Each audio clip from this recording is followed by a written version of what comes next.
உதகை அருகே மாஞ்சூர் பகுதியில் சிறுத்தை தாக்கி கூலி தொழிலாளி உயிரிழந்திருப்பதாக தகவல் கிடைத்திருக்கிறது. செய்தியாளர் வில்லியம்ஸ் கூடுதல் விவரத்தோடு இணைகிறார். வில்லியம்ஸ், இது உதகை அருகே எந்த பகுதியில் இந்த சம்பவம் நிகழ்ந்திருக்கிறது? குறிப்பாக இந்த சிறுத்தையை பிடிப்பதற்கான நடவடிக்கைகள் எந்த அளவில் இருக்கிறது? விவரங்கள். வணக்கம். நீலகிரி மாவட்டம் 65% வனப்பகுதியை கொண்டுள்ள மாவட்டமாக உள்ளது. இந்த வனப்பகுதிகள் சிறுத்தைகள், யானை, புலி, கரடி, காட்டுமணி உள்ளிட்ட வனவிலங்குகள் உள்ளன. சமீப நாட்களாக இந்த வனவிலங்குகள் மனிதர்களின் மோதும் சம்பவம் தொடர்கதையாகவே உள்ளது.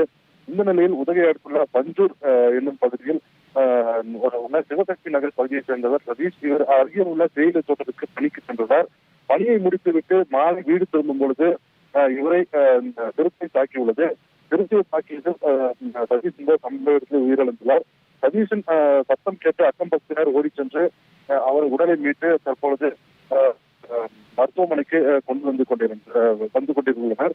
இந்த நிலையில் இந்த சதீஷ் உயிரிழந்தது தொடர்பாக வனத்துறையினர் தகுந்த நடவடிக்கை எடுக்கவில்லை என உறவினர்கள் சாலை மறியலில் ஈடுபட்டனர்.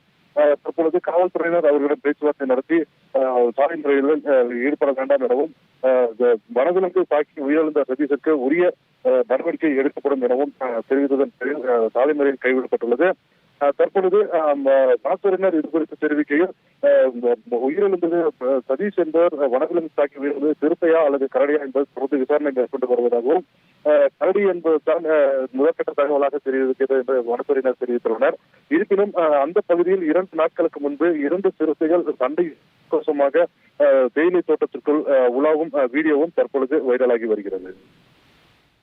கூலி தொழிலாளியை சிறுத்தை தாக்கி உயிரிழந்திருப்பதாக தகவல். அது கரடியாக கூட இருக்கலாம் அப்படின்ற சந்தேகத்தோடு விசாரணை நடந்து வருகிறது. அதனை முக்கிய செய்தியாக பார்த்தோம்.